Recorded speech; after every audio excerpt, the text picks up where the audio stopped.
So I was working in this major ad agency in Dallas and sat around the corner from the founder of the agency, who is fabled for being in the office every day and knowing everybody's first name.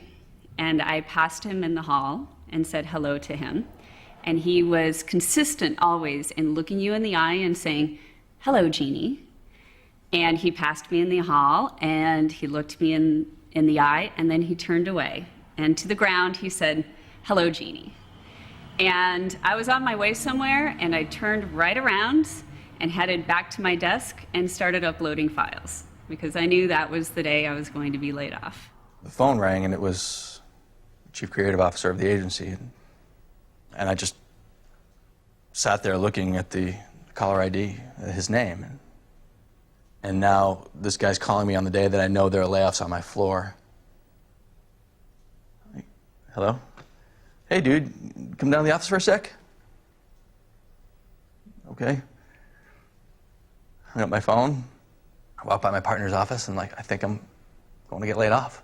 We lost a major piece of business and there was a series of layoffs that I avoided and one day I couldn't avoid it any longer. But I felt really safe because I was the only writer in this ad agency. I'm like, well, I'm safe. You can't run an ad agency without a writer. And one morning they just pulled us all into a room and I was like, oh, she's going to tell us that we're the only ones left and they're letting go of everybody else. I looked around, I was like, oh, there's an account person, a media person, a market director, and a writer. You can run an ad agency with this. And we were the four being let go. That Thursday, everybody got it, and it was bad. Oh, it was horrible. You could just, people just, oh my God, so-and-so got it, so-and-so got it. Like, oh, I can't believe they got it. People were walking by, crying, and like an asshole, I was going around like hugging people, saying like, don't worry, it's no big deal. You know, I've been laid off twice before, once by my own dad, you know, like, trust me, it's not that bad. Things will get better. I'm the guy going around trying to make everybody feel better. And they were calling each person in.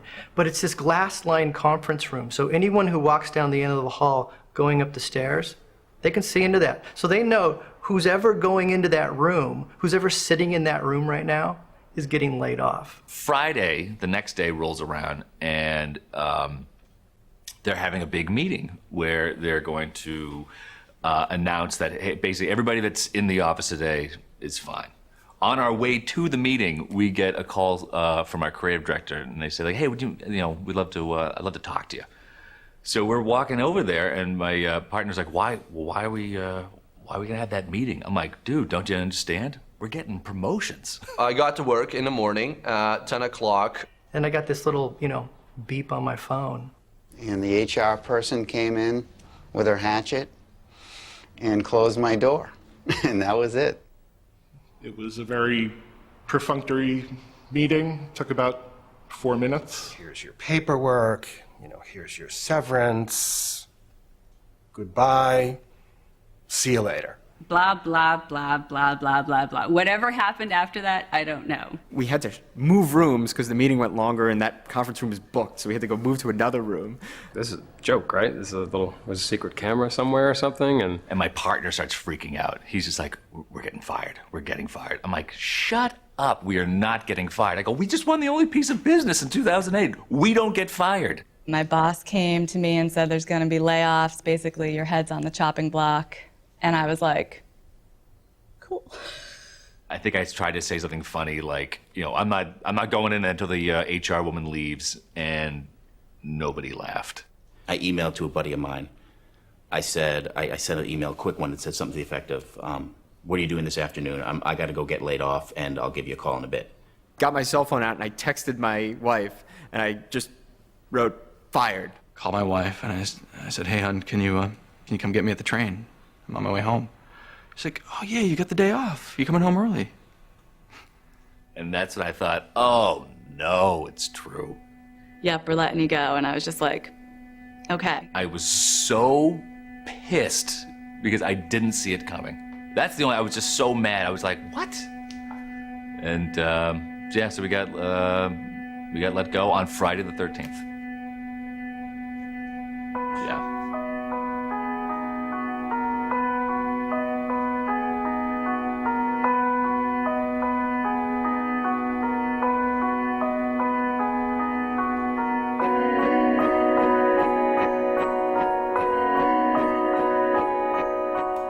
I got laid off, and I'm finally doing something that I think matters.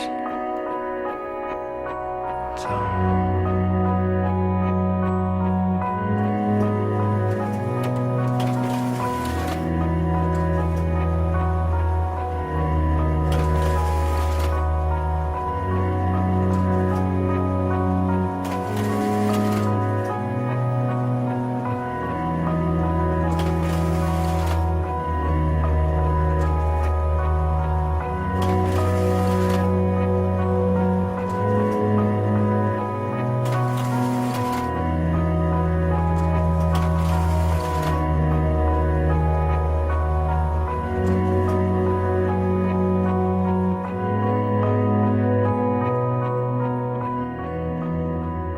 My daughter, who's 7 years old, name's Malin. When she was a year old, doctors are trying to figure out what's the deal. You know, I need to feed her more, she needs to eat more, something's going on. It took about another 6 or 7 months to figure out what the problem was. And that's when we found out she had cystic fibrosis. That was the day sort of everything changes. The way you look at life. You know, you think you have everything figured out. You can plan it out. You can kind of see, like, this is where my life is going. My life was not going in that direction anymore. It's time to rethink where we're going with our lives. Where is this family going? What are we going to do?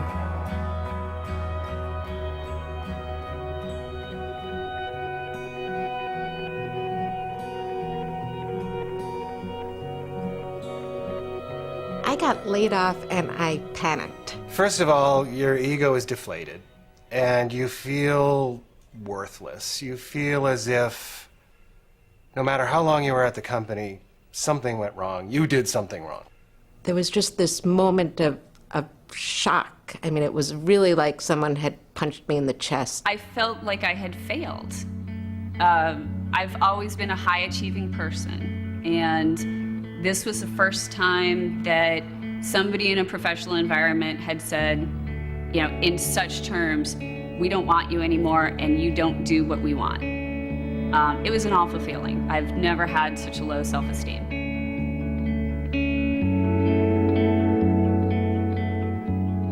But as with all things in life, there's always an upside. The day that I walked out, I walked into my own company. I've got like a clean slate, a clean canvas right now. What can I start? Wake up at 4 in the morning, before the alarm clocks, before the birds, before the sun gets up. I'm just like, holy shit, how am I gonna do this today? This will be an opportunity. This is not, okay, I do have to worry about money, but this will be good. This will be a nice, this is a kick that's gonna make me go try something new. I carried a little journal with me and wrote down everything that came to mind. Professional basketball player, bulldozer driver, hot dog vendor went on the list.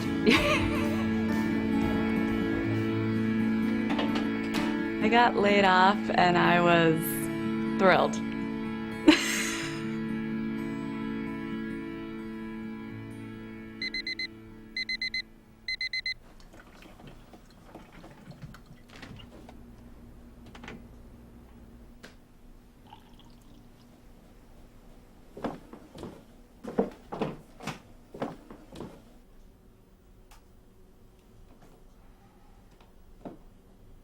I was inspired to start Please Feed the Animals when I lost my job. It wasn't the first time I'd been laid off, so I thought I had some, veterans experience on how to navigate unemployment. It started there as a blog, just as a event space. As it evolved, it's become sort of a full-service community job board, resource, event space, all of that stuff that I mentioned, but much more geared toward helping people get back on their feet. So it's less of an emotional community, and now it's actually a practical one. Looking at the economy and how bad it was, and knowing that the ad spending was falling off at a sharper rate than ever before, for longer than it's ever done that, there's no question that it's dismal, still is. and it has been for a while, and it doesn't look like it's getting better. You know, hundreds of really good, talented people out on the street, people I really admired and like looked up to, and I realized, okay, if that's my competition, then I got to do something to stand out. So I just thought, like, why not put together like a portfolio site that I myself, if it came across my desk, would make me laugh. And seemed like a good idea just to take my clothes off and lay on a bearskin rug and pretend I was Burt Reynolds for about 5 minutes. There is so much talent out there that's not being utilized and not working at agencies. The market is so out of whack, a lot of businesses don't need to go to agencies anymore. There are smarter ways to do it. All of the people that are jobless and talented right now are ready to help. They're eager to do it, and they want to do it because they like to do it. I responded to an ad on Craigslist for a recruiter seeking resumes, and I figured I'm casting a really wide net here. I'll submit my resume, and I'll see what's going on with this new company. Hi, I'm Jonathan Holitsky. I'm here for my 11 o'clock. She goes down a list of people with appointments. I'm not on the list. And about 15 minutes later, the receptionist comes back in and says, oh, Mike will see you now. Mike is not the person I made the appointment with, but at least someone will see me. I was just dreading them telling me that I had to come back later. I sit down, and he was acting a little strange. Have you ever had to spin any bad news? Well, I've been in positions where I've had to share news that was less than positive. So let's say, for example, an article came out recently that said that your product could potentially kill 1 billion people this century. What could you do with that? That's, what, 17% of the world's population? I don't know. It is. Well, as part of the Truth campaign, I've been receiving some residual checks, and I've got one here for a whopping $1.24, which basically is for 2 cable spots, because I think right now I'm down to 67 cents an airing.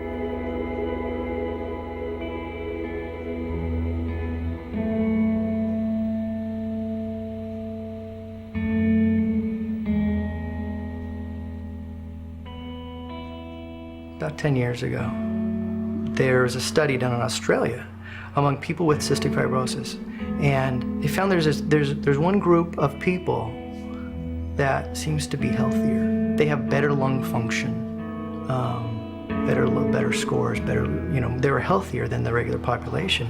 And it turns out these people are surfers. And so they're like, well, what's the connection? Is it being active? And it's like, well, yeah, being active is an important part. But actually what they found is that the sailing in the ocean air works as a lubricant, and it helps to dislodge that mucus. So playing in the ocean, working the ocean, surfing is a great natural therapy. I came across this foundation that started doing free surf camps for kids with cystic fibrosis. World famous surfers in the water, one-on-one lesson with some 10-year-old kid with CF for a morning. I was like, there's a cool story here. What can I, as an advertising guy with very limited talents outside of the advertising world, what can I do to make some sort of difference here, And it was early in the morning, and I can remember the day it hit me. It's like, well, I should make some sort of movie.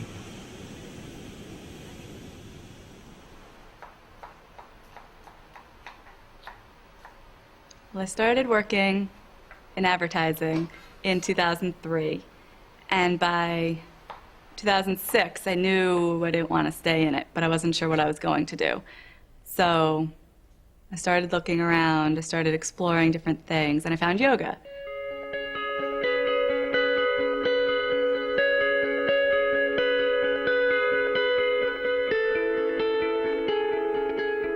It seemed to me that I had built my portfolio to a point where I could actually make a living doing freelance. And as time went on, things happened in the business, jobs got further and further apart, and I found myself with a lot of time on my hands. So I started painting very seriously. Probably drew and painted from the time I can remember, It was something that I always loved. It was an escape when I was a kid.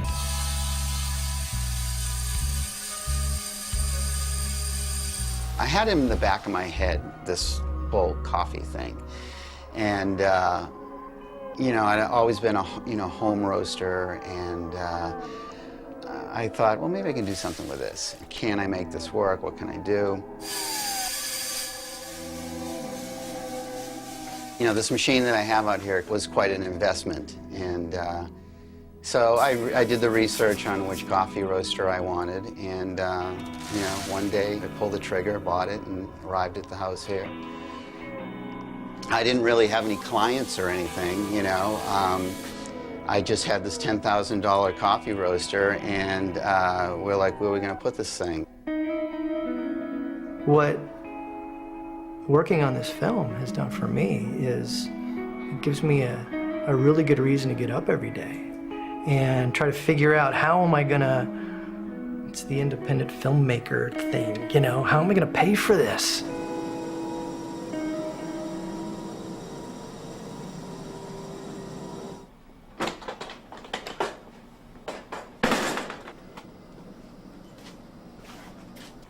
The first painting I sold felt great. It was an amazing feeling that something so personal could be viewed by someone else as something that they wanted to acquire for an art collection. My first show was in the First Street Gallery on 26th Street, and I had been preparing for that show, and I had 17 paintings in the show and sold 16. After I sold my first painting, I thought, you know, gee, I can do this as well as freelance. Busy people who work full-time and don't have, you know, tons of hours to take care of their health. I help them figure out what they need to do to stay happy and healthy. And I teach yoga, so sometimes it's about food and nutrition, and sometimes it's about physical well-being. I work harder than I ever did. I'm up earlier, I'm on the computer, I'm on a client call, and my days are all different. Sometimes I leave, go teach yoga. Sometimes I take a break in the middle of the day and do nothing because I'll be working late at night. It wasn't so much, I need to get a job immediately, and that's really a credit to my wife and how supportive she was. She wasn't like, you better get back out there right away. It was more like, you know, take your time, you need to let this sink in and figure out what you want to do next. I just said to my wife one day, I really want to do this, and she said, go for it. I get this call, you know, right about the time where I'm feeling kind of desperate about, you know, what are we going to do for money? How are we going to pay the mortgage, you know? And I get this call from a former colleague who's now the creative director of an agency out in San Francisco. And he says, we've got about a month's worth of work for you, if you want it. You need to be out here for it, you know, for most of it. And it's, you know, it's good money, and I just was feeling afraid about all this stuff, and I went to my wife, Catherine, and I said, I get this great chance. I'll go freelance in San Francisco, make some money, and, you know, put some money in the bank. She said, you can't take that. What do you mean I can't do that? I mean, I have to do that, don't I? She's like, well, you've been making all these promises. Please Feed the Animals got some press. I've been telling everyone that I'm doing this full time, that the launch of the site is going to happen on this date, that, you know, there's going to be a fully functioning job board, and everyone's going to come to the site and figure out how to, you know, get employed again. I mean, this is the promises that I made to people who, you know, probably now in the thousands of readers who, you know, who are expecting a delivery. And she went over to the computer. She opened up our financial software, and she said, here's how much we have in our 401k, here's how much we have in savings, here's how much open credit we have on our credit cards. You know, let's exhaust the savings first, turn to our 401k second, credit cards third, and if we have to sell the house, that'll be our last resort. It's my wife, you know, my wife who's the typical warrior in the family about money, who, that was the sort of turning point for me in my commitment to Please Feed the Animals, and my commitment to my wife, to be honest with you, who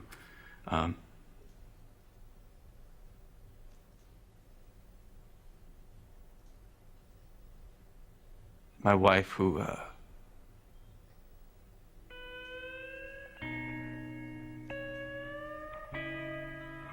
didn't think I was gonna do this.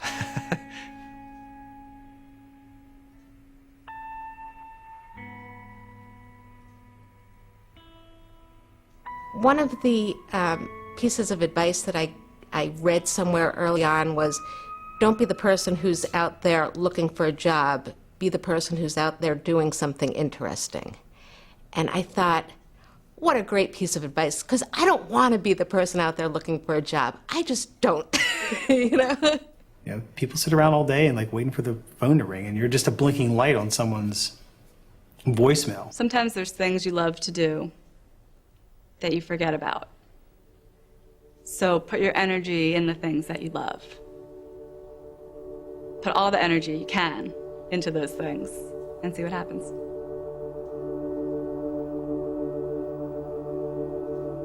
Cupping is how we evaluate coffee, and it's very much like tasting wine. There's over 1,500 characteristics and attributes in coffee. There's 500 in wine. I wanted to really raise the bar on coffee and put a product out there that people were gonna love. Thank you very much. Well, it sounds cliche, and probably people say this all the time, but if you do what you love, the money will follow you. The thing that's the most dangerous is to not do anything. That's the worst possible thing you can do. Make something. Make something. Make yourself into something. It doesn't even matter if it doesn't match with one person, it's gonna match with somebody else. If you do nothing, or if you just, lightweight, I've got this LinkedIn page and that's what I got, you're shooting yourself in the foot. I hadn't really tackled any life adventures in a while. I'd kind of just been working really hard on my career, and it was in a good place. But I hadn't, I'd grown up doing a lot of sports and ski racing and cycling, and I'd kind of gotten out of shape, and I was in my 30s now, and I was like, all right, what am I, have I lost some part of myself? What can I do to kind of, reinvigorate myself? And I was a big cyclist growing up, and I followed bike racing. And this summer happened to be the summer that was possibly going to be Lance Armstrong's 5th breakthrough Tour de France victory. Little did we know at the time he'd go on to a few more, but at the time it was a really big deal in the cycling world. So I made that my big mission. I'm gonna get back in the best shape of my life. I'm gonna take on this big challenge. I'm gonna go over there with a bunch of cycling buddies. We're gonna follow the Tour de France. Ride all the same climbs as them. We're gonna ride 6, 7, 8 hours a day. And have an adventure. And that's how it started out. If you've had an idea, if there's something you always have wanted to do, now is the time to do it. Even if you think you don't have what it takes to do it, just do it. I'm gonna get this website together, and I'm gonna update it each night from the road, and I'm gonna talk about, why am I doing this, and what's so great about cycling, and, chasing, sort of going on a personal pilgrimage. That kind of became the big theme. And some kind of, redemption for a guy in his early 30s who's trying to get back in shape and follow a hero and get re-inspired. And my ultimate goal for Please Feed the Animals is for people to understand the enormous opportunity that's directly in front of them. When you get laid off, it's not a pink slip, it's a blank page.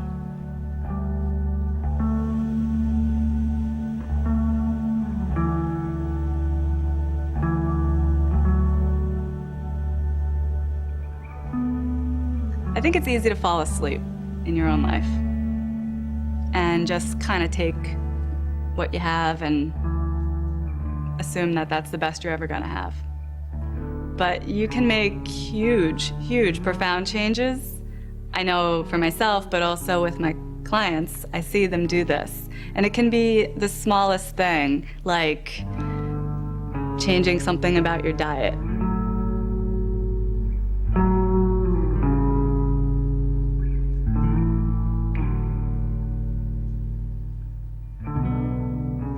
I was asked by a coworker to dress up for Halloween. And my coworker was dressing up as the dude from The Big Lebowski and asked me to dress up as Walter Sobchak, the character played by John Goodman. And I agreed, and I threw myself into it, and it was by all accounts an incredible costume. And as soon as I walked into the office, I started feeling strange, and I was aware of myself making my movements more masculine. You know, my posture changed, I was hunched over, I was talking differently, and that was kind of the beginning of things that happened for me. In a sense, my own playing of a man, even as myself, was a performance. And so somehow when I took this costume off, a part of my manhood came off with it. A couple days later, I went back to New York from San Francisco to my father's deathbed. I took a leave of absence. I flew home. I spent a week with my father and the rest of the family helping take care of him. And then he died on November 13th of 2007. Getting laid off took away my last shred of responsibility. You know, I had lost my father, who was that influence. I left my wife, who was that influence. And all I had left was this life where all I was doing was going to work to earn a paycheck so I could go home and sit in my apartment. Getting laid off gave me a chance to go back to what I was a long time ago and start over. I got laid off and I changed my gender.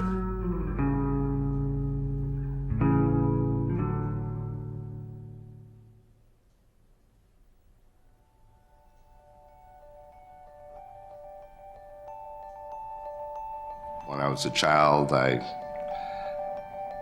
grew up in rural New Hampshire on the ocean.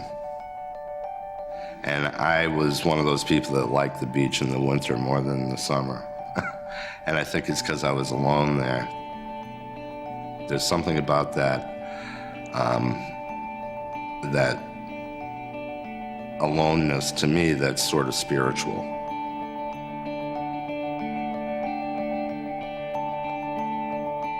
You know, you don't have to quit your job to change your life. You can just incorporate more of what you love into your everyday, and it makes the biggest difference in the world.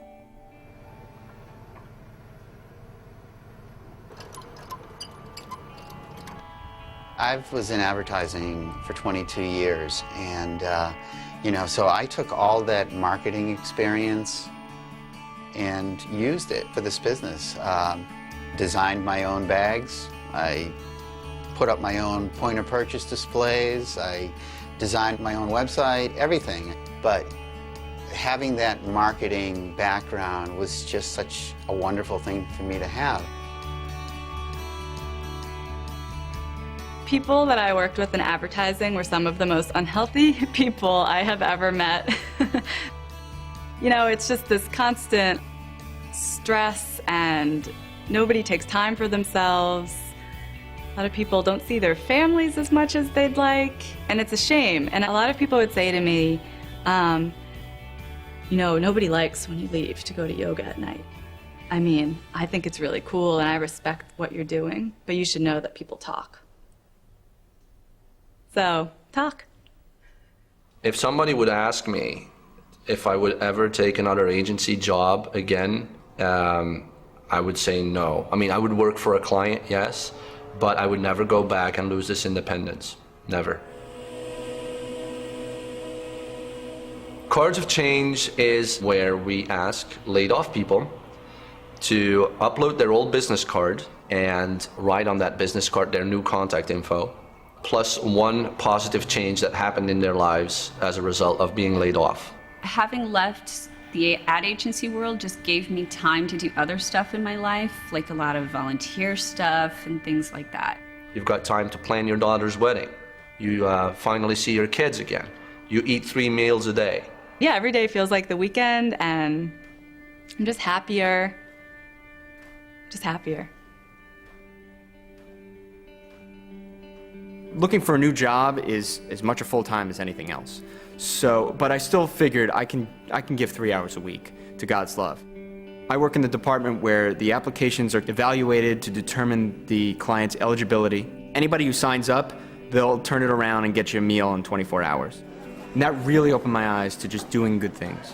I just got more personal fulfillment from that. It was just on a higher level.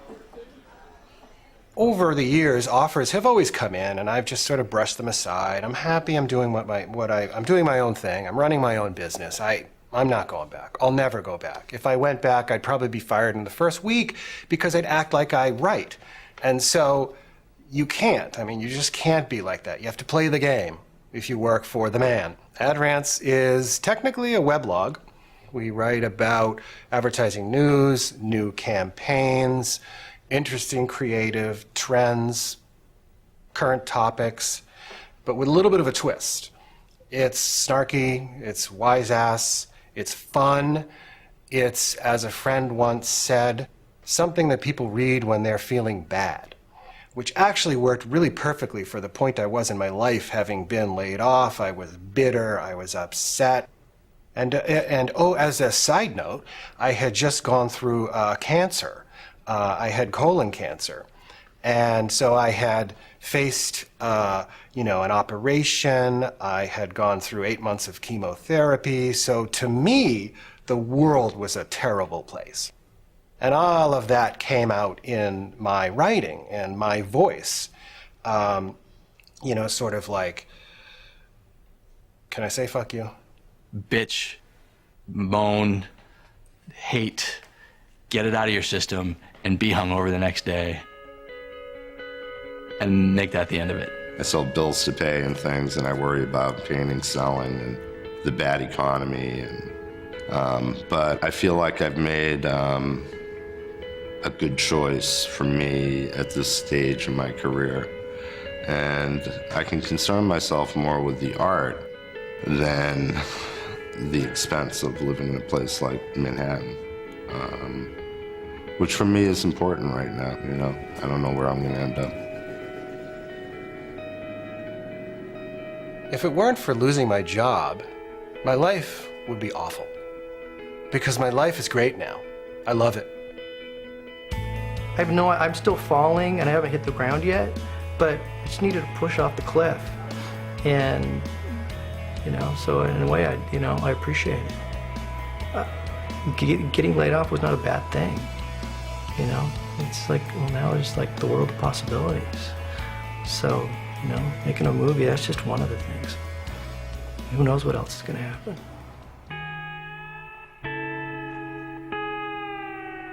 My name is Mark Radcliffe. My name is Bob Weeks. I'm Lisa Hickey.